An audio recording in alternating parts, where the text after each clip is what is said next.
Good afternoon, everyone. I call this meeting of the Committee on Workforce and Business Development, Finance and Policy to order.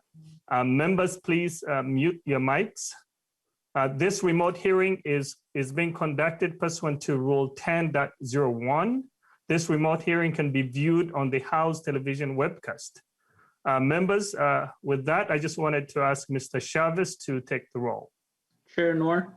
Present. Chair Noor present. Vice Chair Jejong. Present. Vice Chair Jejong present. Lead Hamilton. Present. Lead Hamilton present. Baker. Baker. Dabney. Dabney. Frankie. Present. Frankie present. Greenman. Present. Greenman present. Haley. Haley. Jurgens. Jurgens present. Jurgens present. Cagle. Cagle present. Cagle present. Katiza Watun. Katiza Watun present. Katiza Watun present. Olson. Present. Olson present. Tujong. Tujong, I believe, was going to be excused, but Mr. Chair, you can correct me if I'm wrong. He's excused. Mr. Chair, we have a quorum. Members, there's a quorum present. I will now entertain a motion to approve the minutes for February 22nd, 2021. So moved, Mr. Chair. Vice Chair Jejong moves the approval for the minutes for February 22nd, 2021. Any discussions, member? Any discussions? See none. All those in favor, please say aye. Aye. Opposed? See none. The motion prevails. The minutes for February 22, 2021 is now approved. With that, members, we do have 4 bills for consideration today, and most of it is focused on Workforce Development Fund, and we will have more discussions, as I informed you earlier on how we will be using the Workforce Development Fund. So we do have a lot of work ahead of us. With that, I just wanted to welcome our first presenter, Representative Agbaje, to the committee. I would like to move House File 845 to be recommended to be included in the Workforce and Business Development Omnibus Bill. Representative Agbaje, welcome to the committee, and introduce your bill to us. Thank you so much, Mr. Chair. I appreciate the opportunity. Today, I will be presenting House File 845. This bill seeks to appropriate $1.8 million this biennium to Twin Cities Rise through the Pay for Performance grants. This funding supports Twin Cities Rise in its efforts to build the workforce skills of low-income individuals who face multiple barriers to long-term stable employment and financial independence. Twin Cities Rise's program have been especially helpful for Black and Brown people by putting them on the path of success to provide for their families. TCR also focuses on people who, in many ways, society has given up on them, like those returning from incarceration or overcoming chemical dependency. Twin Cities Rise has seen such participants thrive after completing its program. TCR has also been one of the premier organizations to benefit from Pay for Performance grants, which dictates that TCR receives funding when it produces results. In the past years, TCR has seen a return on investment of $7 for every $1 of state funds. This can be seen in greatly reduced recidivism for its participants, increased tax receipts, and reduced government assistance over time. In its 25 years, TCR has been a leader and innovator in training and placing low-income workers, many of whom are long-term unemployed, into good paying jobs that lift them out of poverty and off government assistance programs. Participants are employed through the metro area and help generate over $50 million in wages for these families. Job placement partners include Target, Ecolab, Minnesota Multi-Housing Association, and many others. The types of programs that TCR promotes has also been able to pivot during COVID, and it reopened to a fully online setting in May 2020. TCR continues to to place people into jobs during this very difficult time. Using state dollars to support TCR is a useful investment to seeing more people become financially stable and provide for themselves and their families. I also have two testifiers with me today, so I will now pass it to Twin City Rise's CEO and President, Tom Strites, to provide more information about the program and as well as introduce the second testifier. Thank you so much, Representative Agbaje. And so now I would like to invite Mr. Strites to introduce himself for the record and begin the testimony. Thank you, Chair Noor. Thank you, Representative Agbaje, and welcome committee members. Thank you for this opportunity. I'm Tom Strites, President and CEO of Twin Cities Rise. Some of you may know me. I've been president for around 7 years now of this incredible organization. We've been, as the representative shared with you, a partner of the state of Minnesota for over 25 years, providing critical job training skills for those with the most barriers to employment. Twin Cities Rise essentially is a school that's free for people in poverty. We charge nothing. We open our doors and we provide them critical job training skills, also social emotional learning skills, which we call personal empowerment, which is very unique to our organization because we know that a lot of people living in poverty are living in trauma, and that trauma must be addressed. And so one of the things we've been able to do over these years is partner with very large employers and small and medium-sized manufacturing companies to really learn more about what they need in workers and matching them with our candidates. And as Representative Agbaje mentioned earlier, we specialize in people who have criminal history. For many years, people with criminal history, as we know, have been shut out of the workforce, which is nothing more than just a waste of energy and talent. We have an enormous pool of people who are ready and willing to work, but for their criminal backgrounds. And so we've really been able to forge critical partnerships over these last 25 years. I'm grateful, and I just want to focus on a few things, Chair Noor and the committee members, about Twin Cities Rise. And number one is as referenced earlier, is the unique pay for performance model. We were a pioneer of that model over 26 years ago. We've been delivering value for the state. We only get paid under this formula when we take someone who makes less than $10,000 a year and get them in a job making more than $25,000 a year with benefits. Our wage last year on entering the program was roughly $8,000. On exit, it was roughly $36,000. So an enormous gain in wages. And also we see a lot of secondary benefits as well, as Representative Agbaje noted, reduce recidivism, people pay taxes, they take care of their family. So we're really about an organization that's dedicated to breaking the chain of multi-generational poverty. We don't cream, as I said, we focus on those who come to us where they're at, and we will work through any issue to get people on the road to financial independence. That's a very unique part of our organization, and I'm very proud of that. So understand that any appropriation that's made for us sits in an account. We only draw it down after deed verifies the placement and retention on the job. So that is something we earn. We take the risk for all those who drop out of the program. So roughly 65% of the people who enter our program complete it, and we only get paid for those who actually complete it and get good jobs and stay on those jobs for a year. So a very unique formula. We're very proud of it. And one of the things I would share is that, and you'll hear from a testifier here in a moment, Angel Smith Ill, I want to make sure I get that right, about her journey. And her journey is very, very common for a lot of our folks. Angel experienced homelessness and still went to work without a place to live. And so in this critical time when people are facing so many barriers to employment, we've been able to pivot very successfully under our program to an all online modality. We went from having our doors open on March 14th, we closed our physical space. I asked the staff to have us up and running completely online by May 1. Luckily, we had invested heavily in technology. And I'm proud to tell you that we have more people in our classrooms now online than previously. We are actively placing people into really good jobs in the call center area with Ecolab and Target, with manufacturing around the community in Burnsville, Lakeville, and other areas as well in the northern suburbs, in facilities and maintenance, in housing. So people are getting great jobs. They're getting good benefits.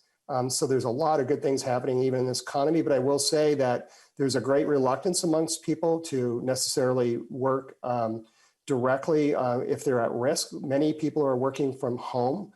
like Angel who have children and they don't have childcare options. And the biggest barriers, Chairman Noor and committee members right now, to people who come to us and getting jobs are areas around chemical dependency, mental health challenges, childcare, transportation, and housing.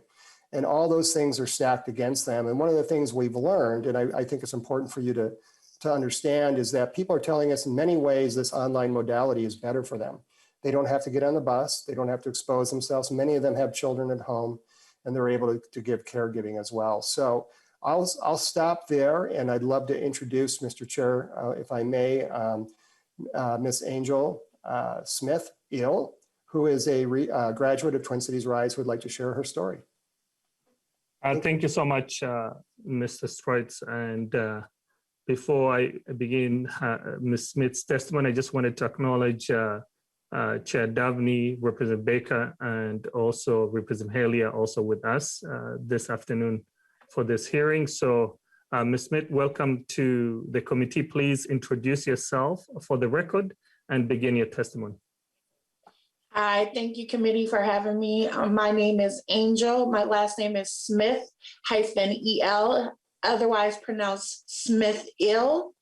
I'm a proud alum of Twin Cities Rise, not once, but twice, because sometimes you don't get it right the first time, so you have to go back and get those good motivational skills back put into you. So I want to just kind of start out with my first journey of going to Twin Cities Rise. The first time that I went to Twin Cities Rise, I was a mom of 4 children, 4 boys that lived at home. And I had been on my own since I was like 16 years old. So I've been basically a parent from the time from 18 to 25, having small kids. And I didn't want to wind up kind of like my family members, like in the traditional sense of always, having to depend on government assistance. And I found myself heading towards that path, and I tried to pull back, and I couldn't. So I ended up on welfare with MFEP. And when I was on MFEP, basically MFEP was like, if you want to keep your grant, you have to look for a job and you have to search for 20 plus hours. Go sit in front of this computer and get your resume going and send out masses of applications with your resume. I didn't like that. I could have done that at home. You know what I'm saying? It wasn't solving my situation. I'll put it that way. I'm not ever going to put down MFEP because it's a program that is needed when you need it. It should be there, and it should be there when you're in need.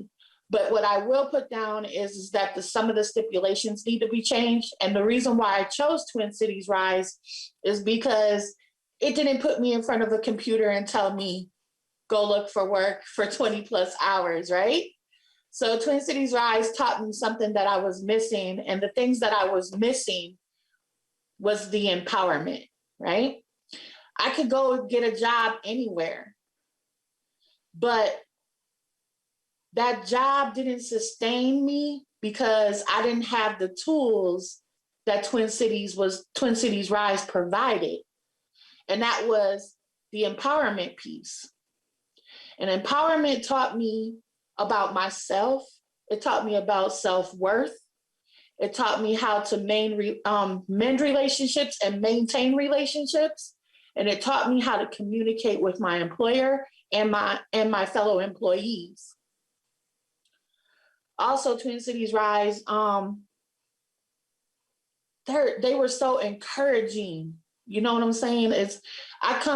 My background, I think the plus for me was that I didn't have a criminal background, and I also wasn't chemically dependent, but I did have mental health issues, and I had a lot of trauma, and I was always facing losing housing and stuff because I didn't have a sustainable job. And I would get a job, I'd keep it for a year, maybe 6 months, 7 months, or I was doing temporary employment. But the last go around that when I went through Twin Cities Rise the second time to get my empowerment and my encouragement, what helped me sustain my job, I'm coming up on my 2-year anniversary. My 2-year anniversary. It will be July of the end of this month, July of 29th. And at the time that I got my job a year ago on July 29th, I got my job and I was homeless. And I was homeless from July 29th until the middle of October of 2020.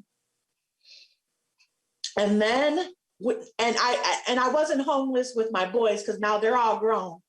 But I did have a child that I am currently her guardian. So she was, she was 9 years old. She was used to stability. We had a house, and then I lost that house because I lost my job. But I went to Twin Cities Rise. I gained the job, but I didn't make the money in time to keep the place because the landlord's like, I want my rent right away, So we ended up homeless. Not only was I homeless, but Twin Cities Rise reminded me about my empowerment and reminded me that I had something going for me, regardless if I was homeless, that I still was able to sustain my job, get up every morning and go to work and be productive in my community. And then the uprising happened, COVID happened, and we were misplaced again. And then we ended up getting another place and settling down. And it was hard and it was difficult, but my job, because of who I am and how I presented myself, sustained me through those times. And they knew that I was a Twin Cities Rise alum. And they knew that going in because I showed them my certificate. I talked about my empowerment skills. I talked about my training at Twin Cities Rise. And through that, my job sustained me through COVID, the slaying of George Floyd, and providing safe shelter for me and my daughter. I am now currently living in St. Paul. We do have housing. We've been here for almost 2 years, coming up on my 2-year anniversary with my job. And I continue to speak out for Twin Cities Rise, not only because it just not just because it benefit me, but because it will benefit my community. I'm not going to put my name on something that I don't truly believe in. And this is something that I believe in. And this organization has helped me through a lot of situations. And it made me understand who I am. And that is that I'm a star, regardless if my light is shining bright right now, or if it's just dim for 5 minutes, that I will self-preserve and that I will get up and I will continue to be the bright star that I'm always going to be. And I think that for Twin Cities Rise. Thank you. Thank you so much, and congratulations on all you've done, Ms. Smith-Hill. So I want to congratulate you on behalf of my colleagues, and for you sharing also your story. We are inspired, and we would like to hope that you continue to advocate for others to receive the same programs that they have received. So thank you so much. Members, any discussion? Lead Hamilton. Thank you, Mr. Chairman. And first of all, thank you to the testifier, Ms. Smith-Hill. Thank you for that testimony. Very powerful. I appreciate it. My question to Representative Agbaje, how does the funding request compare to grants received in previous years? Representative Agbaje. Yes, thank you, Mr. Chair and Representative Hamilton. My understanding is that this funding request in previous years is an increase over time, but I can turn it over to Mr. Strites to give more information. Mr. Strites. Chair Noor and Representative, I'm sorry, was it Franklin? Hamilton, yep. Hamilton. Representative Hamilton, thank you for that question. So we, in the last biennium, received $1.6 million for the program, and this year we're requesting a slight increase over the 1.6 for the biennium to 1.8. And just as a reminder, Representative, it's money that we have to earn. We only draw it down if we accomplish the criteria that's been established in the statute. Thank you, Mr. Chairman. Thank you to the testimony. Oh, thank you. Representative Frankie. Thank you, Mr. Chair. Thank you, Representative Agbaje, for bringing this bill forward. My question is for Mr. Strites.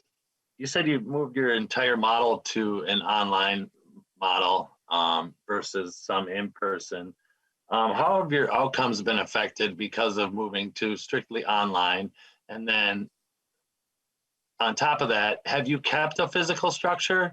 Are you still holding offices somewhere? Are you planning on going back to a more of an in-person or maybe hybrid model? Could you just, go around some of that for us, please? Thank you, Mr. Chair. Mr. Chair, Representative Frankie, thank you. That's a really good question. Yes, we still have physical offices in St. Paul and Minneapolis. Our headquarters are on Plymouth Avenue and Bryan Avenue in North Minneapolis, and we also have a satellite office in St. Paul. Those offices still, some people are going in and working on a hybrid model from the office. We physically closed our doors to classrooms, however, March 14th, and that all went online. Our plan is, depending on how COVID vaccinations roll out, and a lot is unknown, as you know, that we're waiting to see how rapidly we can get to vaccines and other things. But we do know that we will go back to also having a physical presence. There's really not a great substitute for, I think, for some people being in the classroom, seeing each other, getting individual coaching. As Ms. Smith-Ill shared with you, a big part of what we do is actually what we call personal empowerment. It is social emotional learning, where we literally go through as a cohort and learn about self-awareness, other awareness, and how to build those critical team skills that we all need.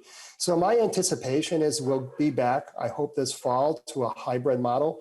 One thing I think it's important for Representative Frankie and for the other members to know, and I guess I'm repeating myself, but it's worth saying, is that for many individuals, we survey all our classes and we ask them, is this working for you? What would you change? Et cetera. And I got to tell you, and this has surprised me. I'm going to be honest. I was surprised by how many people shared with us this was working better for them and their family to receive the training online, because many of them are fearful. They have family members who've died or been very sick from COVID and getting on public transportation. They don't have cars. People who make $70,000, $80,000 a year are reliant on public transportation, so they don't have to find the bus in the winter, get on the bus, take the kids, drop them off at grandma's house. So in many ways, I think this online learning is here to stay. I think there's a lot we can learn from it as a state and as a community about how we can partner with people who are low income to get great jobs and meet them where they're at, as I like to say. So I see a hybrid model going forward very far into the future. And the other thing we've been able to do is actually deliver our services online to other communities in the state of Minnesota. We have a request from Rochester and other areas that are increasingly becoming more diverse. As you know, our state, the population, a diverse population is growing in Rochester, Duluth, and places like that. And so, we've kind of perfected our online delivery system. All our content is digitized. What I didn't know also was whether or not people could receive it. Just because you can send information doesn't mean they can receive it if they don't have a good laptop, if they don't have Wi-Fi. So one of the things we did right away last spring is we had a campaign, raised money to provide free Wi-Fi access to everyone who comes to our program and to provide them a Chromebook if they needed it. Many people were applying for unemployment and trying to train on an old Google phone, if you can imagine, right? And so we've been able to deliver that technology and get it in people's hands. And I can tell you, when they get a job, they return it and we hand it to the next person. So that's key. We can't just think about us being able to send information out. Can the people who need it receive it, process it in an efficient and timely manner? And we've learned how to do that over this last year. I hope that's helpful. Representative Franklin. Thank you, Mr. Chair. Thank you, Mr. Strites. Yeah, that great answer. Appreciate it. Thank you so much, Mr. Strites. I just have a quick question. Maybe it's not a quick one. We have had for the second time about the pay for performance model. As you're aware of, we don't have in the state system a pay for performance system in the policy. And how do we cross that bridge? You know, sometimes we may be able to be looking at a program appropriation perspective, but when you look at the policy perspective to ensure that this complies with what you are recommending, how do we get that? Yeah, well, that's not a short question or an easy answer, but I tell you, Representative Noor and Mr. Chair, it's something I've thought a lot about because there is a lot of interest in pay for performance, not only in Minnesota, but across the country. It's widely used in other states, Utah being one, the Massachusetts area, New York, and it's kind of spreading. And what I'd say is the Commissioner of Deeds, Steve Grove, has expressed interest. I've sat down with him and talked about how we can move that model forward under their new innovation pool that they put forward, Chair Noor. As you know, I think there are a few entities now that are going to come in under that innovation fund with a pay for performance model. What I would say, what you want to look for in this whole model, and it's premised on, is a return and an ROI. The whole idea is that if the state invests in a program, that an outcome is achieved and that there's a return on that investment to the taxpayers and to the families that participate. We can demonstrate that under our current model very well. I think one of the things we want to do as we move forward to try to broaden this, if we do, that we build in an economic analysis of the value that's created for the investment. Now, the one thing I've heard on the downside is that some smaller nonprofits don't feel like they can take the risk and bear all the burden of the people who don't qualify for the payment. That's one argument against applying it across the board. So what I have suggested in the past, Chair Noor, is that we create a risk pool in this pay for performance model, whereby maybe the smaller nonprofits that are still getting their feet under them can draw from it as they need it to sustain themselves till they get to the point where they can sustain on the pay for performance payment itself. So I hope that's useful. I have a lot of thoughts about it. And I can be very nerdy and I don't want to go too far down the rabbit hole, but I have a lot of ideas around this that I could share at some point. No, I appreciate it. I think it's a conversation that we ought to have as a group, because if we are putting forward resources, then we are saying it's called the pay for performance, and there's no definition for pay for performance in our system. It creates a little bit of misnomer, and actually for the ROI, for us, it's a return of our intentions, not in terms of investment. I like that too. Yeah, so I appreciate it. With that, I don't see any other hand. Representative Agbaje, please give us your closing remarks before I renew the motion. No problem. Thank you so much, Mr. Chair, and thank you to the committee. This is a really strong program. It really supports people who need the help the most and make sure that they can get on their feet, as we heard from the testifier today. I look forward to working with the committee as this bill moves forward, and hope that we can continue to support programs like this into the future. Thank you. Thank you so much, Representative Agbaje, for bringing this bill forward, and for the testifiers. We look to having more conversation about pay for performance and how we move forward with the workforce development funds. With that, I renew my motion. House File 845 be laid over for possible inclusion in the omnibus bill. Members, the next bill for consideration is House File 721, and Vice Chair Zhejiang moves House File 721 to be recommended to be included in the omnibus bill for workforce and business development. Representative Ha, welcome to the committee, and please tell us about your bill. Thank you, Chair Noor and members of the Workforce and Business Development Finance and Policy Committee. Today, I'm here to present House File 721, a bill requesting appropriation of funds to the International Institute. The request is for $350,000 for fiscal year 2022 and $350,000 in fiscal year 2023 to be appropriated from the Pay for Performance Grant Fund for placement of their graduates of the Medical Career Pathways Program. The International Institute of Minnesota's Medical Career Pathway has placed nearly 3,000 program graduates in healthcare positions in long-term care and hospitals, nursing assistants and nursing positions, both of those in those particular facilities. Graduates are low-income new Americans, some of who were healthcare workers in their own country. Their 12-month retention rate is 94%. The program curriculum includes academic instructions, English language support, financial literacy and coaching, digital literacy, and career navigation services. The Institute wants to build on their success and continue to grow the enrollment in the program and on-the-job coaching so that graduates are successful and advance their wages by using this statute to support their pathway. Prior to the pandemic, we already had a shortage of healthcare workers. More than ever, we need institutions like the International Institute at the work that they do. They are not only training frontline healthcare workers, but the new American workforce. Graduates of their nursing assistant program see a 350% annual income increase from the time of enrollment to 12 months post-placement. And their medical career graduates are loyal employees in an industry with a high turnover rate, which helps saves employers money and improving patient care. I've had the opportunity to visit and attend classes a number of times at the International Institute. I've seen firsthand the diversity of students they serve and the quality of their programs. I can't think of an organization more worthy of investment in. To best understand their work, it is best to hear from those who know the International Institute the best.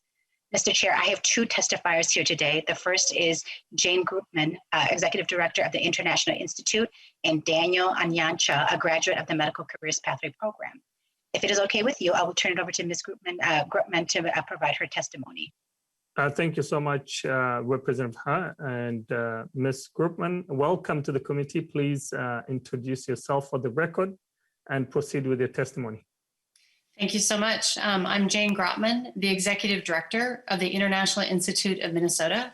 I'd like to thank Chairman Noor and the committee members for letting me for the opportunity to present to you today. And want to give a big thank you to Representative Her for introducing the Institute, for authoring our bill, and also for taking the time to come to visit several times, and also for her support of new Americans in our community.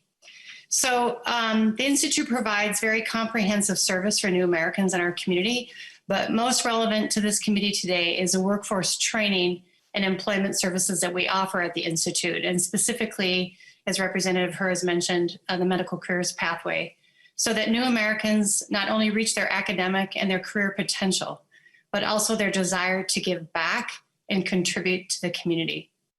So there's no more profound example of that than the thousands of Institute healthcare graduates who are working on the front lines of the pandemic in hospitals and long-term care centers, caring for the sick and the elders in our community. So the Institute's Medical Careers Pathway helps new Americans not only enter the healthcare field, but also advance within it. And we're one of the few nonprofits that I think in the community are able to get people to a higher wage, which I'll talk about the wage in a minute. So many folks begin the pathway in nursing assistant training that is offered at the Institute. And then many of those employed nursing assistants later return to enroll in our medical career advancement services that helps them reach their goal of becoming an RN. We provide career and college counseling, academic support, navigation, and scholarships.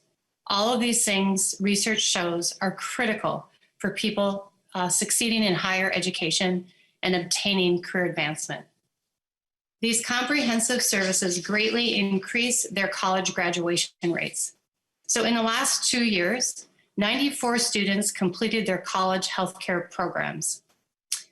63 are employed already, and the majority of them are employed as RNs, 2-year and 4-year RNs, while the remaining 31 will be employed, but they're currently studying for their licensure exam. The average wage of the RNs, and we also do employ some LPNs, but most of our graduates now are RNs. Their average wage is $36.73 per hour. So that's almost $70,000 annually, which is a very big increase from a nursing assistant job that usually pays about $15 per hour. So that's a wage that can begin to support a family.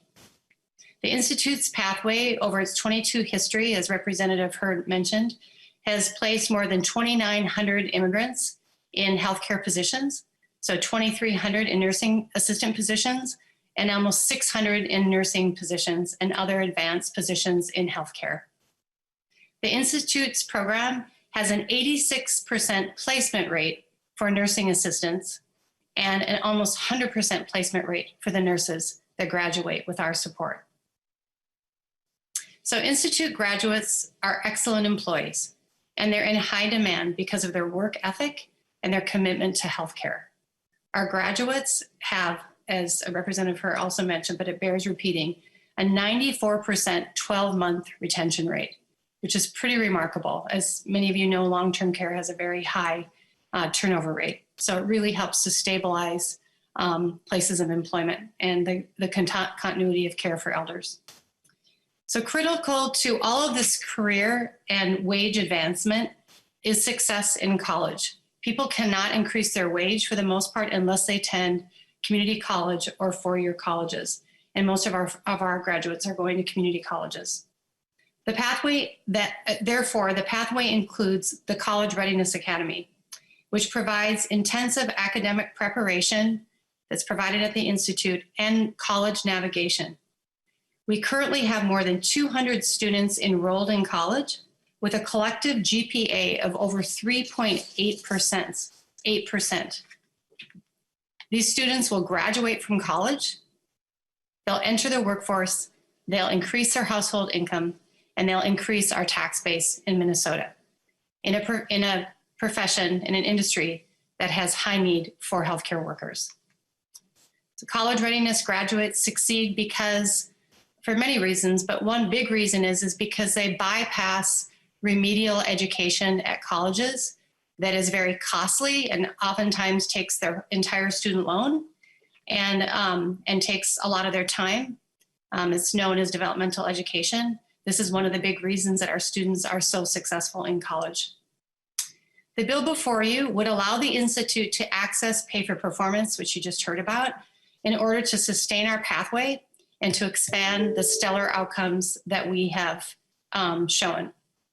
The program, Pay for Performance, rewards job placement and retention, and those are both strong outcomes for the medical careers pathway.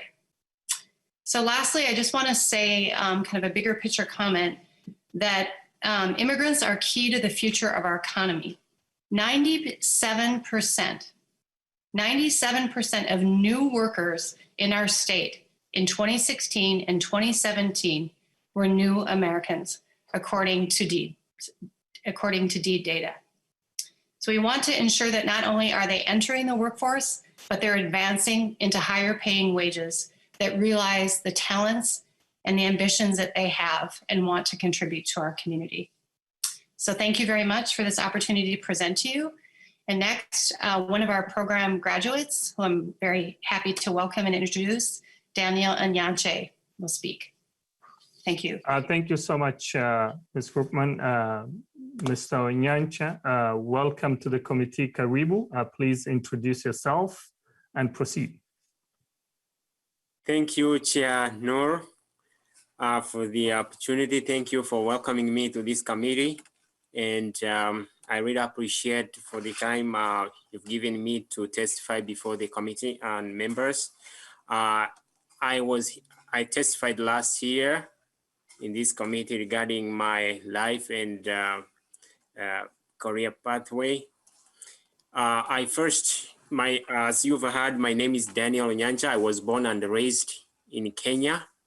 I moved to the United States of America in 2009 and started working as a nursing assistant in long-term care and assisted living. Later on, my wife joined me in 2015, and that's the time I knew I got connected to the International Institute of Minnesota, where my wife went to learn English because she did not have good English to speak. So she got training, and she was trained as a nursing assistant. And after graduation, she became a nursing. She was employed in Volunteers of America in Maplewood, nursing in nursing home, where she's working until today. My journey, my life started after being connected to the International Institute of Minnesota. I started to advance my career as a nurse in medical field, and I went to St. Paul College, where I pursued my LPN, practical licensed nurse, and I got help from international, where I got help from Brooke, who coached me and took through the navigation of how my medical career I can pursue, and until I graduate. I also was helped by getting the scholarship from the International Institute, and I graduated in 2017 as an LPN and started working in a nursing home at Rose of Sharon and other settings like group homes and assisted living. Last time when I testified here in this committee, I was an LPN. I was moved to advance I went back to school to become an RN, and I went to Minnesota West, where I'm currently I'm in the program, and I'm hoping to graduate in 3 months from today. Through the International Institute of Minnesota, I've really benefited from this program because I got help, and through the help of Brooke and Jen, I get assistance by getting materials and skills, knowledge to pursue my college and my studies so that I can do good and graduate successfully. So through this help that I've received from International Institute of Minnesota, I request the committee, this committee, to pass the bill so that other medical career may benefit, pathway may benefit through this program, and as they prepare and put people to work. I really thank you, this committee, and for the opportunity that they have given me to testify today. Thank you. Hongera, Mr. Onyancha. Karibu sana. Asante. So welcome. I just wanted to thank Mr. Onyancha for the great work and sharing his story about how he has gone through different ladders. I have been through the International Institute. I have seen many students who have moved into the long-term facilities, and they've been on the front lines. I just wanted to attest to that. Lead Hamilton. Thank you, Mr. Chairman, and Mr. Onyancha. My daughter's an RN, and so I really appreciate everybody that chooses that line of work as well. I have some personal health issues that I'm dealing with, so thank you so much. My question is, was healthcare in your background? You said you are from Kenya. Was that your background in Kenya as well? And if not, what motivated you to pursue this career?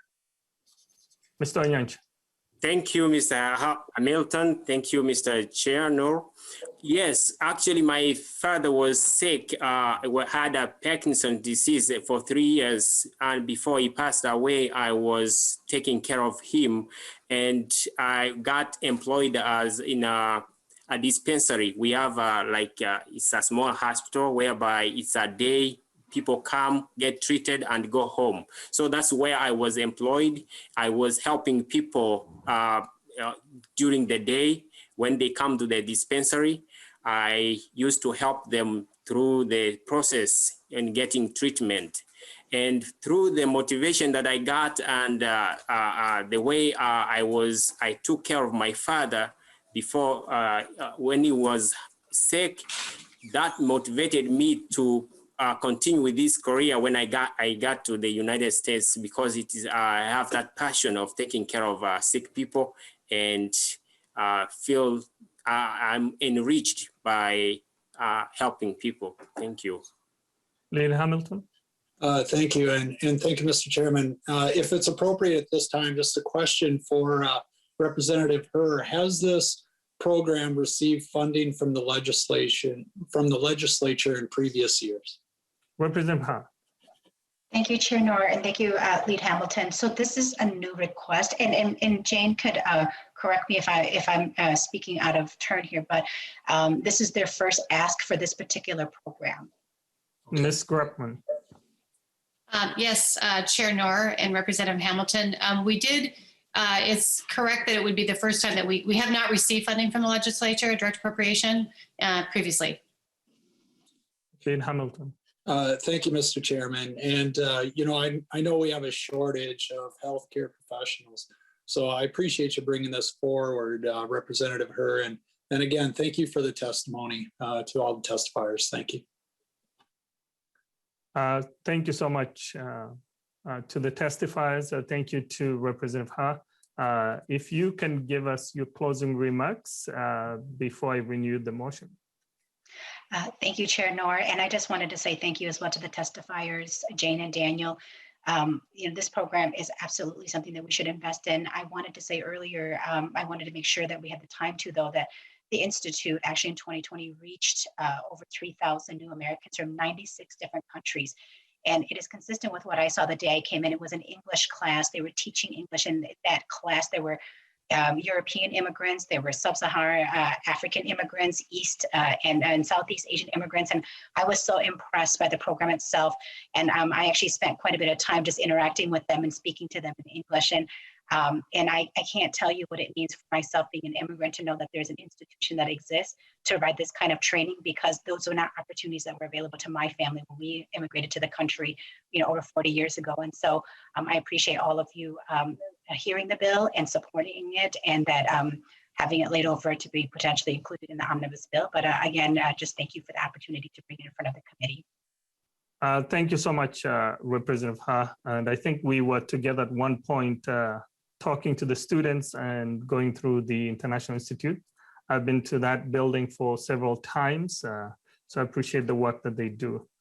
With that, Representative Jay Zhong renews his motion, House File 721, be laid over for possible inclusion. So thank you so much. The next bill is House File 919 from Representative Sandstede.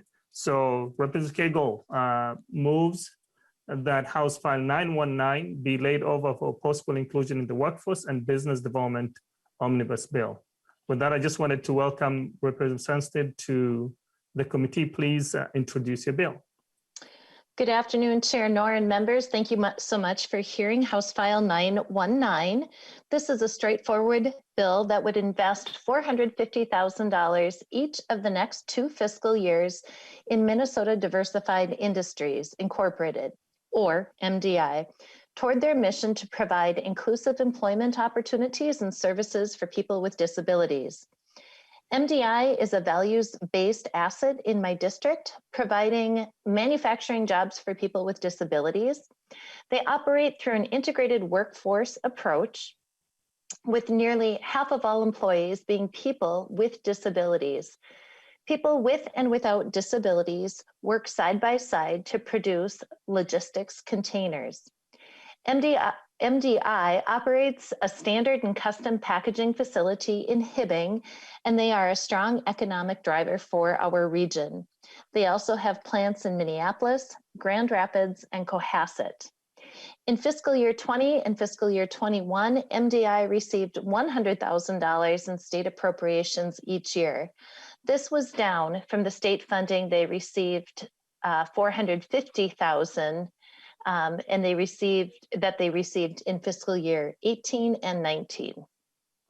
I've long been a fan of MDI's work to teach vital leadership skills to people with disabilities. What MDI brings to the table in this regard is unparalleled in our region, giving people the skills not just to perform tasks as part of a workday, but to understand their own strengths, learn alongside their co-workers, to collaborate as a team, and to take on new challenges. According to the Wilder Institute, every dollar invested in MDI produces a social return on investment of $4.87. Organizations like MDI deserve our support so they can continue to offer these meaningful employment opportunities, which deliver not just skills on the job, but valuable life skills as well. I hope you will consider the importance of this organization and the value it provides and deliver these investments in this session. With me today, Mr. Chair, I have 3 different testifiers, and I believe there is a PowerPoint. My first testifier is the new president of MDI, Eric Black. Thank you so much, Representative Sandstede. So I will move to Mr. Black, and want to congratulate you for your new position as the president for MDI. So please introduce yourself for the record and proceed. Thank you, Mr. Chair. Eric Black, so I'm the president of MDI, and as you noted, I joined about 2 weeks ago. Like many of you, I had another career. I worked for Cargill for 23 years prior to coming to MDI, for which I've been driven to be more civic-minded and wanted to place my leadership skills into really serving others. MDI has a phenomenal mission, and we're going to spend a little time talking to you about that today. We'll talk about some of our services that we provide and really try to make a compelling case of why you should further fund MDI and not only do it at the level that you had previously done, but increase that back to our previously funded. We are a great vehicle, which was talked about from the social return that we bring to the communities that we serve, and with your support, we can continue to grow this. If I may, Ruth Risco, who's with me today, is going to put forward a presentation that'll step us through this, and then we'll go through this and then be able to answer any questions. It's a presentation that has a short video, and then you'll get a chance, a great opportunity here for one of our employees who's with us here today. Next slide, please. Next slide. So our mission is to serve people with disabilities by offering inclusive employment opportunities and services. This is one of the key attributes that I think I wanted to speak to. Creating an inclusive environment is a very important thing. It allows people with disabilities to be able to work in an environment from which they're able to feel successful. They continue to add value around a mission-driven approach. We operate a social enterprise, which means we have a commercial business and that we deliver through philanthropic efforts. It's a commercial business that makes corrugated plastic material that turns into totes and tubs and other materials that allow you to carry things, as well as a service side of our business, where we put together various components. We do repacks, and we also do medical service equipment. So a variety of different things that people are exposed to, not only on the manufacturing side, but the administrative side of people with disabilities. One of the things since coming over from Cargill that I've noticed is that, we at that company, like many companies, fought to have an inclusive and diverse atmosphere. What I've seen at MDI is that when we push to have an inclusive environment for people with disabilities, it ends up being an inclusive environment for everybody, not only people with disabilities, but people from other minority bases. So, for example, in our Minneapolis facility, almost half of our workforce has a different race or ethnicity. So we have a culture and environment that not only has people with disabilities, but with various backgrounds. It's a vibrant community that operates, and we're able to compete commercially in our plastics business, which is a heavy competitive business, but our ability to deliver customer solutions is what I would say unparalleled. We also have a philanthropic service side of the business that we'll talk about, where we deliver various service, not only to the people with disabilities that work for MDI, but also existed within the communities that we operate in. Next slide, please. So our social enterprise model, this is a model by which we're using a nonprofit with a commercial business. So our commercial business is our plastic business, and the nonprofit focus is around delivering jobs for people with disabilities. We also have our employment development services, whereby which we do things like skill development. We hand out scholarships. We also work on employment placement services. And these are the services that really reach individuals outside of MDI. We kind of see ourselves as a beacon for this particular mission, but we're constantly figuring out ways to get back to the communities that we operate in and abroad. People with disabilities I would say MDI is a phenomenal work environment, but it's not a work environment that everyone has identified as their opportunity for success. So our team really works diligently to continue to help anybody find their opportunity for success that has a disability for the way they've identified it. Inclusive work environment, as I spoke about, and you can see in the picture, we have a vibrant, inclusive work environment. What we don't want and don't believe in is putting people of similar backgrounds in a group. So having a high proportion of people with disabilities just working with other people with disabilities, we don't think that's the way to create the most vibrant and creative work atmosphere. Having people with disabilities work alongside other people without disabilities is how we get kind of a multiple effect that creates from our work environment. One of the things we're also proud of is that all of our employees are at least paid minimum wage. So whether you have a disability or not, we believe that everyone needs to be paid at a minimum wage. And we've been able to do this, which adds a significant amount of economic value to the regions that we work in, but also we're able to do this and remain competitive in our business. Our commercial business has continued to grow, and as it grows, our mission grows. We have a desire and a mission where we're impacting lives of upwards of 2,500 people by 2026. And in order to do that, we're going to have to continue to evolve. We're going to have to continue to push forward and continue to grow our mission approach to those within our community. Next slide. We employ roughly 562 people when you look at the end of 2020, and of that, 183 people had disabilities. So that's a significant ratio, 33% there. And so if you think about maybe many of the environments that you've been involved with, thinking about the placement of people with disabilities, it's significant. And many of these individuals you would not know how to have a disability. One of the most brilliant people I know, Ron, I met, just a phenomenal individual. We talked about baseball, and I really thought I knew the sport until we began to have a conversation. And I was like, well, baseball, yeah, I guess it does have a white ball and it does have small red stripes because his acumen in that particular sport was superior. Wages and benefits. So if you look at that economic benefit, last year we paid out $17.7 million. And as Representative Sandstede talked about, our economic return, social return on investment is extremely high. So if you look at the dollars that we're asking you to appropriate coming up in the near future, each year that'd be about $2.2 million of social return on investment. Next, I would like to introduce Jean Eglinton. She's going to talk a little bit about our employment services. Thank you so much, Mr. Black. Ms. Eglinton, welcome to the committee. Please introduce yourself for the record and proceed. Thank you, Mr. Chair and members. My name is Jean Eglinton. I'm the Director of Employment Services at MDI. I have spent my career working with people with disabilities in employment settings for more than 35 years. The last 6 of those have been with MDI. And what I can tell you is that our work model just works for people. Our success is attributed to our culture, as Eric said, but that's not always enough. Providing a respectful and inclusive environment isn't necessarily enough. Our culture helps, but we also need employees to get a little bit of additional support to be successful in their jobs.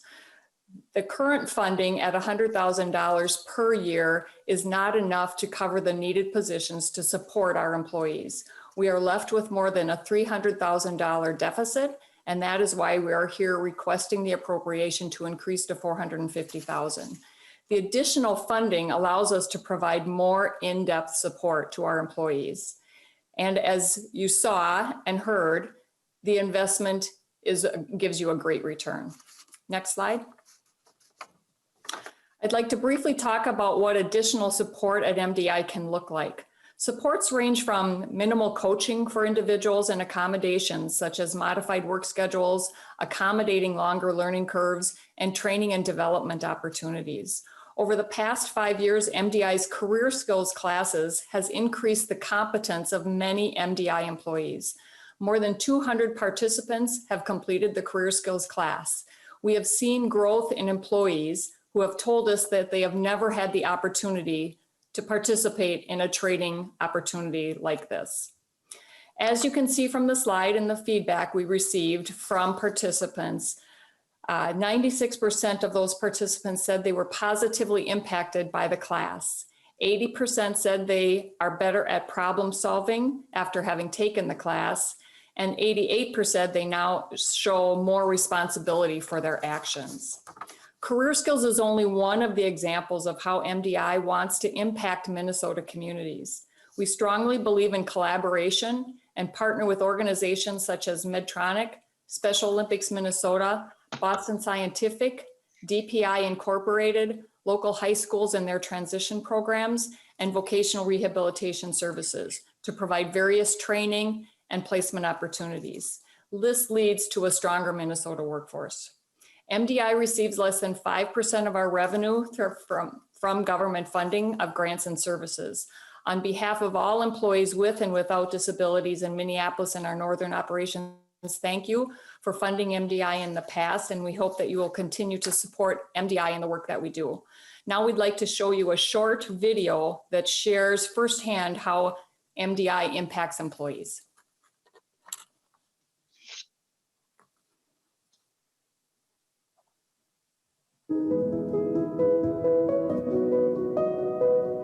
My name is Dale. I've survived 2 brain injuries in my lifetime. The one rendering me disabled, the last one, where I had an infection on my brain. Hi, my name is Karen. The things that I struggle with, I have high anxiety. I still deal with a little bit of paranoia, and I'm dealing with the public.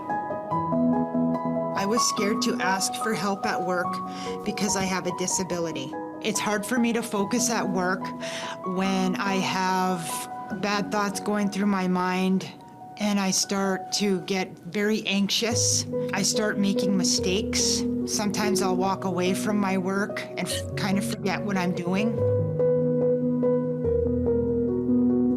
The most difficult part of having a brain injury, the way that I took in information was different. The time that I needed to process that information changed. And upon seeing the scars on my head, people started to treat me differently when I was still the same person on the inside. I just didn't respond like I used to. MDI has helped me with the resources in the community for personal needs outside of work. I am now financially responsible and independent from government support. I can talk to any of the supervisors. They will help me to get back on track or find resources to help me with those issues. MDI support services helped me in the area of setting up transportation services. And then being in this environment, so many people helped me when I got here. It's one of the only ways I feel like I can give back to the people that helped me when I came here. And I mean, to me, that made me feel at home. Because of MDI, I moved out of a group home and I have my own apartment now. I take better care of my mental and physical health and have better self-esteem because of the emotional supports and job coaching I receive. I don't suffer from my disabilities. I am able to overcome my disabilities with the support that I receive from MDI. People have to get out of their own way sometime. You know, when you're a survivor or something, you usually have a wall that you set up for everybody else. And until you get to a place like MDI, you don't even realize these places exist or that that's even possible. Every day when I come to work, I am actually glad to come to work because I know if my day's starting off bad or if my day starts to begin to be bad here, that the line leads and the supervisors will actually help me to have a better day and do a better job.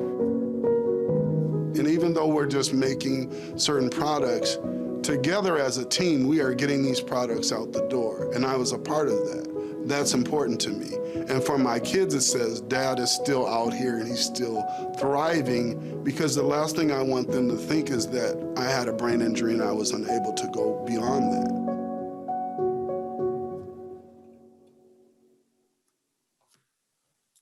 Lastly, and most importantly, Mr. Chair, I would like to introduce you to Delmon Smith, an employee at MDI and one of the stars in our video. As you have seen from the video, Del came to work for us after having 2 brain injuries And now I want to pass it on to Del so that you can hear where he is in his life now and his journey with MDI. Del. Thank you so much, Ms. Eglinton. Mr. Smith, welcome to the committee. Please introduce yourself for the record and proceed. And did you want to still continue using the PowerPoint? Otherwise, okay, go ahead. Hello, my name is Delmont Smith, preferably to be called Del. And currently, again, I find myself in a position where MDI is being paramount in my recovery. After COVID, before COVID, I went in for an annual test for a colonoscopy. And when the clinics opened back up, they rushed me back in only to discover I had stage 2 colon cancer. So now I'm recovering from cancer and again, finding myself to be the benefit of MDI and the services that we receive here. Not feeling alienated because I have all these success stories all around me. And I'll give you an example. I'd never had cancer before. I found myself feeling sick, but being here at MDI, there was one of my coworkers told me to drink some Powerade and the electrolytes would help me through that. That is one example of working in this atmosphere and how it helps me here at MDI. And that's only one. But now I'm able to continue healing until my next surgery comes up to get the rest of the cancer off. And I feel comfortable here because of that. Thank you, Del. Del also, because of his most recent medical issues, works with a flexible schedule. He can come in when he's able to come in. And he and I talked yesterday about how there are some days when he thinks, I don't know if I can make it. And yet he knows that getting up and getting to MDI is going to be the best thing for him because it keeps his brain occupied and helps him be doing something that's productive for him and for MDI as well. Eric, I'll pass it back to you. Thank you, Mr. Smith, for your testimony, and we hope and wish you that you have a quick recovery. With that, I just wanted to take it back to Mr. Black. Yes, thank you, Chair Noor. I think in closing, from us, we want to just make an opportunity to say that we believe that the appropriation for $450,000 would be well served by coming to our institution.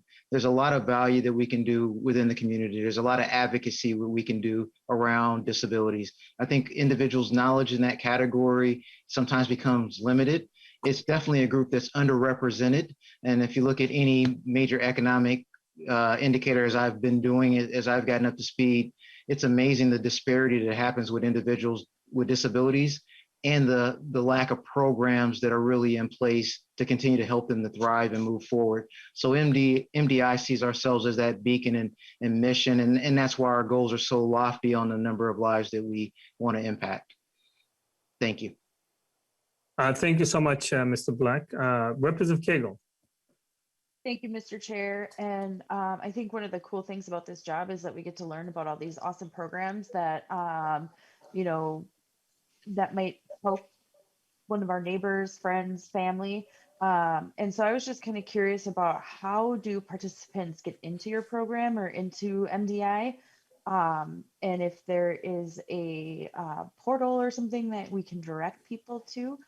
My cousin suffered a traumatic brain injury a couple of years ago and is still trying to get back on his feet. And so thought this would be a cool thing for him to explore. Black, Mr. Black. I'm going to hand it over to Ms. Ellington. Ms. Ellington.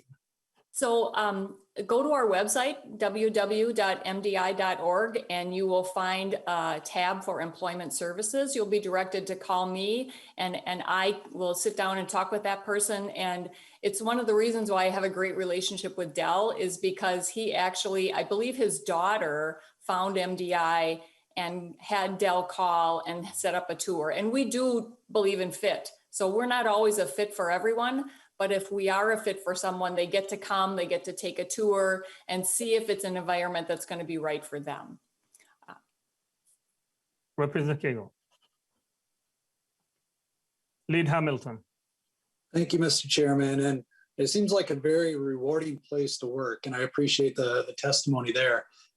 Two questions, and I can ask them simultaneously here, I believe. The first one is, can you speak a little bit to employee retention? Again, because it seems like a very rewarding place to work.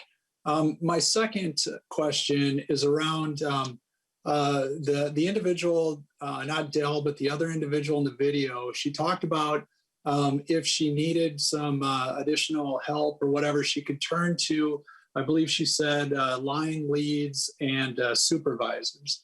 Is there additional training needed for those line leads and the supervisors so that they know when to assist or how to assist? Mr. Black. Yes, with this, I'll turn this over to Ms. Ellington, please. Ms. Ellington. So first question around retention. One of our biggest challenges is we really do want to see MDI be a stepping stone for individuals. And so they come to us and then they take that next step into a job where maybe they can advance in their career. It doesn't always work that way, however, because for a lot of people, MDI is a fit for them. And we've had people tell us, actually, I talked to a woman who's been there for over 30 years, and I said, why do you stay here? You have great skills. You could go to work any place and probably make $3 more an hour. And she said, I've done that before. People didn't talk to me. I didn't have any friends, and I wasn't respected for what I do.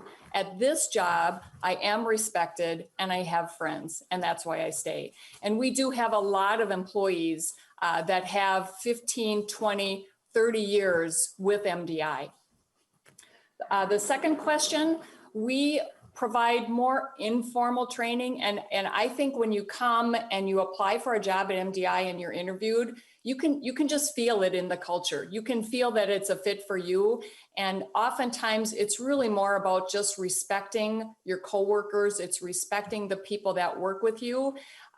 We do provide some training. It's something that we want to continue to build on. We'd like to see a complementary piece that goes along with our career skills, which really develops people's soft skills, so that it would give line leads and supervisors some tools to be able to have even better conversations than they have right now.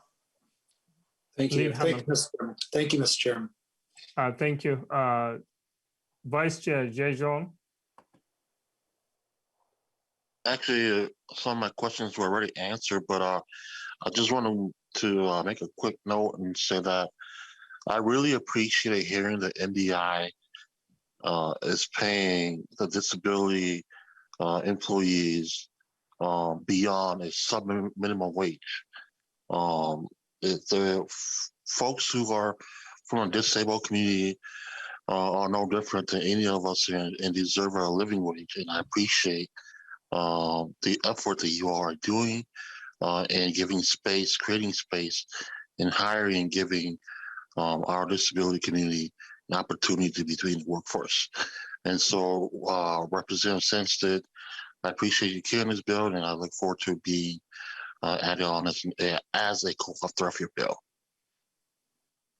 Thank you so much, Vice Chair Jejon. With that, I don't see any more questions. I just wanted to quickly ask about the vocational rehabilitation resources at the state level. Mr. Black or Ms. Ellington, is the organization receiving any resources from the vocational rehabilitation program? The only revenue that we currently receive from vocational rehabilitation services is fee for service. So we work individually on a payment for the service that's provided to the individual with a disability. Typically that is placement services. However, we're branching out into other services to kind of build skills for individuals, specifically students in transition, to get them ready for employment. Thank you so much. With that, members, I know the program to some extent, so I appreciate Representative Sandstede bringing this bill forward. If you can give us your closing remarks. Thank you, Mr. Chair and members. I just would appreciate your support for this House file. MDI is a business that I am proud to get behind the value of what they do in not just my community, but across the state of Minnesota in the lives of people with disabilities has been witnessed today. Having seen many of these individuals personally at work, I know that they work in a culture of value, respect, inclusivity. And this is such a unique opportunity for an employer and employee relationship where there is value and purpose and meaning given to the lives of people with disabilities that they oftentimes don't have in any other setting. So I think this would be a wonderful investment. And again, I appreciate your time today, and I would appreciate your support. Thank you so much for the testimony for everyone who testified on this bill. So Representative Cagle renews her motion, House File 919, to be considered for, to be laid over for possible inclusion in the omnibus bill. Members, we do have the final bill, which is House File 715. Representative Greenman, please move the bill and proceed. Thank you, Mr. Chair. I move House File 715 to be laid over for possible inclusion in the Workforce and Business Development Omnibus Bill. Thank you for introducing the bill. Please tell us about your bill. Thank you, Mr. Chair. I'm really grateful to be able to present House File 9 to support the Construction Careers Foundation with a grant of $375,000 in fiscal years 2022 and 2023 from the Workforce Development Fund. This grant supports their work of providing education and outreach to middle schoolers, high schoolers, and young adults to introduce them to careers in the construction trade. CCP does outreach and offers age-appropriate educational opportunities in order to provide career exposure and exploration to young Minnesotans as they're starting to think about their careers, and career readiness and a pathway to apprenticeship and employment when they're ready to enter the workforce. We have some great testifiers, and I know we're short on time, so I'm going to leave it to them to talk about the Construction Careers Pathways Program. But before I do, I just want to highlight a few key reasons I think this is a really important investment. First, I think this is an investment in Minnesota's workforce. CCF is focused on increasing the number of Minnesotans pursuing long-term construction careers and increasing the diversity of the Minnesotans pursuing careers in the construction trades. These are good paying, rewarding, family-sustaining jobs that are in high demand. And CCF is working to increase the Minnesotans eager and ready to get the skills and training necessary to fill these jobs. It's about ensuring we have a new generation of construction professionals to meet the needs of our state. Second, this is an investment focused on increasing diversity in the construction trades workforce. They're doing it by increasing career exposure to a racially, gender, and regionally diverse demographic of young folks, and by prioritizing increasing the representation of Minnesotans historically underrepresented in the construction industry: women, BIPOC communities, veterans, and immigrants. And this is an investment in addressing some of the long-term disparities in our workforce. Last, it's about giving Minnesota kids in every corner of our state options and support to find a fulfilling career. In the last 3 years, CCF has served over 23,000 youth from 722 schools located throughout the state. The program reaches kids in middle school as they're just starting to think about jobs and careers. It provides navigators who can provide information and support as high schoolers are making career decisions, and a pathway to apprenticeship and skills in the construction workforce. And if you haven't checked out their website or their app, which I just downloaded, I encourage you to check it out. There's a lot of great stories and also information. With that, I will turn it over to my testifiers, Mr. Chair. I think we're going to start with Dan McConnell from the Minneapolis Building Trades and Construction Council. Mr. McConnell, welcome to the committee. Please introduce yourself for the record and proceed with your testimony. Thank you, Mr. Chair, and thank you, members of the committee, for taking the time to listen to us today and our story. I'm Dan McConnell. I serve as the business manager of the Minneapolis Building and Construction Trades Council. I've been in this position for almost 9 years, and I'm honored to serve on the board of Construction Careers Foundation. I'll skip the introductions and just let people do them as they go, but Gary Thaden, who's up next, is the chair of our board, and I'll let him take the next part of the presentation. Who did you say will be next, Mr. McConnell? Mr. Gary Thaden. Mr. Gary, welcome to the committee, and introduce yourself for the record and proceed, Mr. Taylor. Thank you, Mr. Chair and members of the committee. My name is Gary Thaden. I'm a contractor representative for over 300 construction contractors, and I serve as the board chair of the Construction Careers Foundation. And I just wanted to make sure you knew that construction employers also support this foundation. Then I'm going to turn you over to Pat Wagner. Mr. Wagner, welcome to the committee. Please introduce yourself for the record and continue with your testimony. Oh, good afternoon, and thank you, Chair Noor and representatives for sharing this time with us.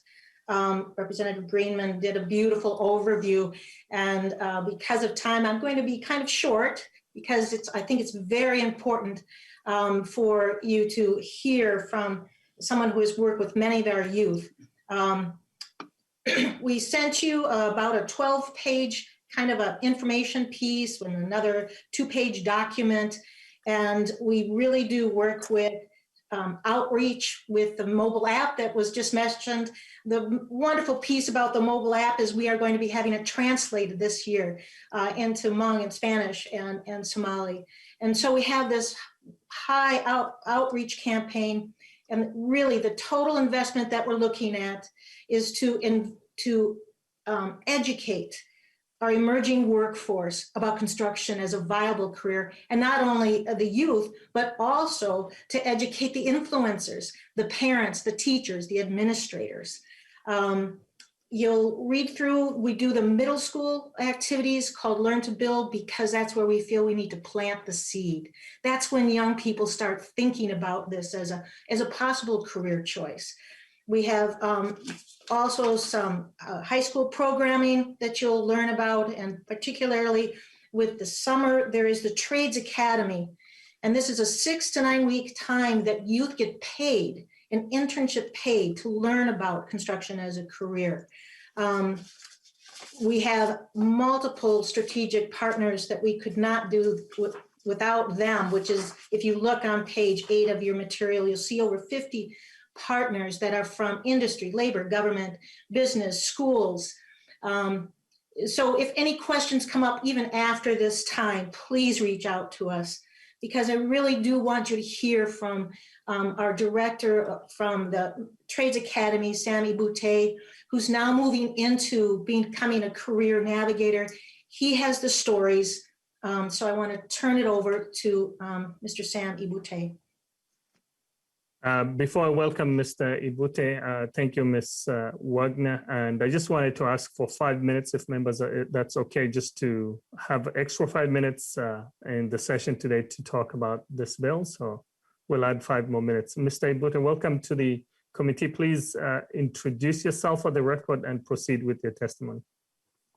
Thank you very much, Mr. Chair and members of the committee. I want to take this opportunity to really thank you to present on behalf of Minnesota Trades Academy. It's an honor and a privilege for me to just be amongst your presence today. I'm very excited. Minnesota Trades Academy is an apprenticeship model where a lot of our interns get an opportunity to earn as they learn about the wonderful career option there is in the building trades. To achieve this goal, we offer about 72 internships to Metro High School students. The great thing is to make this a reality and also a possibility and something meaningful for a lot of our interns is we offer 2 tracks. Our track 1 program, which is kind of an introductory program, it's a residential-based model where we work with Habitat for Humanity, Goodwill Easter Seal, Urban Homeworks, and the Senior Community Program out of Minneapolis, and the Community of Civilization out of St. Paul. What we do, we go into our community we serve, do a lot of revitalization of the community, either by restoring old homes that are either condemned, foreclosure, or distressed home. The beauty of this program is just to see the pride in our interns and our students. We want to help all these programs to keep costs down. So what we do is they buy the parts and we build it labor-free, no labor cost at all for them. That's just a little nutshell of what our Track 1 program is. It gets a chance for them to get exposed and also explore the whole process. Our Track 2 program, which is an advanced program, This is a program where a lot of our youth now are getting a provided opportunity to select a career in the construction pathway. The beauty of it is we've been very lucky that we got a buy-in from the union's apprenticeship training centers. Our students get a chance to visit 16 different apprentice training centers within the metro area. We travel all the way to Hinckley and all the way across the Lino Lake. So that's a logistic in itself that we do. Getting instruction from industry experts, getting a chance to use cutting edge technology, the same technology apprentices are using out on the field. This is a great opportunity. Nothing like this is actually present in the state of Minnesota. We're kind of always cutting edge and setting standards for a lot of our program. So I see this as a great opportunity for students to really get that feel of what it is to work on the field. And as Pat mentioned earlier, the director of this program, we started this back in 2017 with only 24 interns and 2 tracks. We're currently at about 72 internship we offered. Again, we got hit with the pandemic, so we had to kind of decrease our workforce to kind of meet some of the safety guidelines that was put in place for us. Again, to be respectful of everybody's time, I want to thank you again for giving us this extra 5 minutes. My new role now is just leading into the placement part. That's one of the huge barriers that we dealt with. Most of our interns that come into our programs are from the City of St. Paul, Right Track program, the City of Minneapolis, the Step Up program. We've got the U-Lead with White Bear Lake. I just started a new program here with Brooklink out of Brookings Center. 80% of our kids are free and reduced lunch. When we talk about the disparity, wealth disparity, barriers to employment, these are the targeted group that we want to create a lasting memory. I'm just going to quickly share a couple of stories with some of our interns. I was invited to speak at Roosevelt High School. It's a woodworking and welding class. There was a young man that was part of that classroom. After my presentation, he stopped and asked, my parents want me to go to college. I've been accepted to the U to go to college, but I don't know what I want to go to college for. I'm a visual learner. I love labs and not lecture. So he said, go ahead and sign up, get accepted for our program and see what you think. Jeffrey signed up for our program, perfect attendance throughout the 9 weeks of our program. He disappeared from my radar. 2 years later, Construct Tomorrow event at North High School, where we all table. A lot of our units apprenticeship programs were there to just give our high school student a little taste of the valuable career option and kind of a day presentation. I finished setting up my table. Next thing I know, a young man comes up and taps me on the shoulder. I turned around and it's Jeffrey. Jeffrey just thanked me so much. He says, Sam, I'm 2 years out of high school. I'm currently with the Carpenters Union out of St. Paul, making $26 an hour. For him, I think our program also has a wraparound program where we talked about financial literacy. We talked about leadership and team building skills, resume writing. This young man, a part of that literacy is we talk about financial wealth. He said, I'm making close to $55,000 a year. Guess where I'm living? In my mother's basement. The reason for that is home ownership amongst us is not as prevalent as everybody else. They're able to reduce that 30-year mortgage to a 15-year mortgage. So by the time this young man is 40 years old, they own their own home.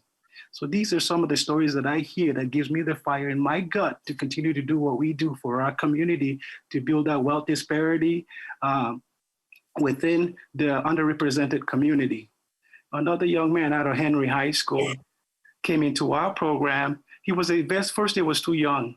He was a 9th grader, but his dad owns a business in construction, and he wanted to really learn the whole aspect of it and wanted to be a bricklayer. He came into our program the first year as a 9th grader. He was one in our advanced program because his skill set was way beyond everybody else. Graduated, he wasn't quite ready for the workforce. 2 years later, I get a call from our presenter from the bricklayer. This young man now is an apprentice, 4th-year apprentice with a bricklayer allied craftsman out of New Hope, Minnesota. Again, just to hear their stories and the thank you that I get back from them. During the presentation at North High School, Sam, the coordinator, I asked him, how did Jeff get the position to be here? And he said, all he did was call the hall and said, send me your best apprentice. And they sent Jeffrey. For me, I think when we talk about the wraparound program, yes, we want construction, and that's what really brings us together. But again, for our interns to be leaving lasting positive impression in our community, we want them to reach their full potential as a human being. That's one of our priority.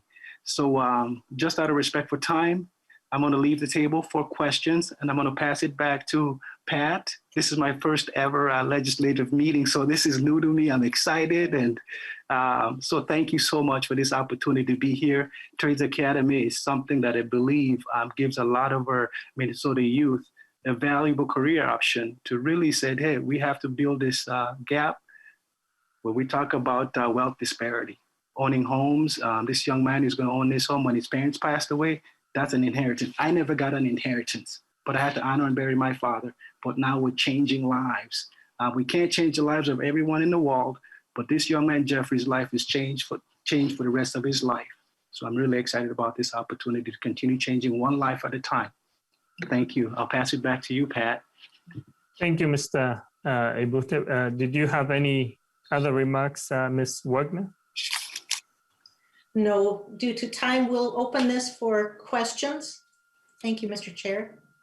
Lead Hamilton, you have questions, 2 questions, because we don't ask any questions in any other format rather than put it on the record.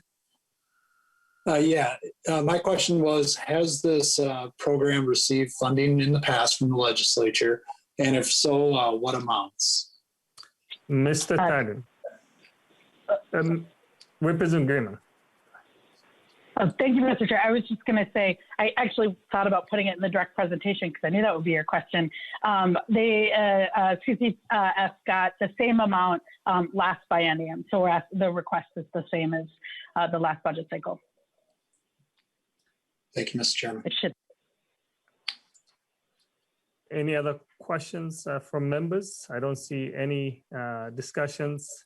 I know I appreciate Representative Greenman for bringing this bill forward. I know we want to also look into, because it deals with some of the youth programming and a few resources that are available through the Department of Labor, including the Youth Build program. I don't know if Mr. Tedden or Ms. Wagner can give us briefly if there's any funding coming from the Youth Build program. Mr. Chair, we do not get any funding from the Youth Build program. The other funding that CCF gets that is not part of this request is the Helmets to Hard Hats program. And we get money through the Department of Labor and Industry to help military veterans transition into the construction industry. That's the other funding we get in addition to some fundraising that we do to supplement what we get from the state. Thank you so much for the response, Mr. Tedden. Representative Greenman, I don't see any questions from members. Please renew your motion and give us your closing remarks. I renew my motion to lay this bill over for possible inclusion. And I will be really brief because I know we've gone over, and I would like to leave it with the words and the stories that Mr. Ebute told us. This is an investment in the future of Minnesota's workforce and also in the thousands of Minnesota youth who the construction career pathways will reach across the state. So I'd ask for your support, and if you'd like to co-author, I'd love that as well. Thank you so much. Thank you so much, Representative Greenman. Renews her motion, House File 715, be laid over for possible inclusion in the omnibus bill. So to the testifiers, thank you so much. And having said that, we don't have any other agenda items. The meeting for today is adjourned. Thank you so much. Thank you.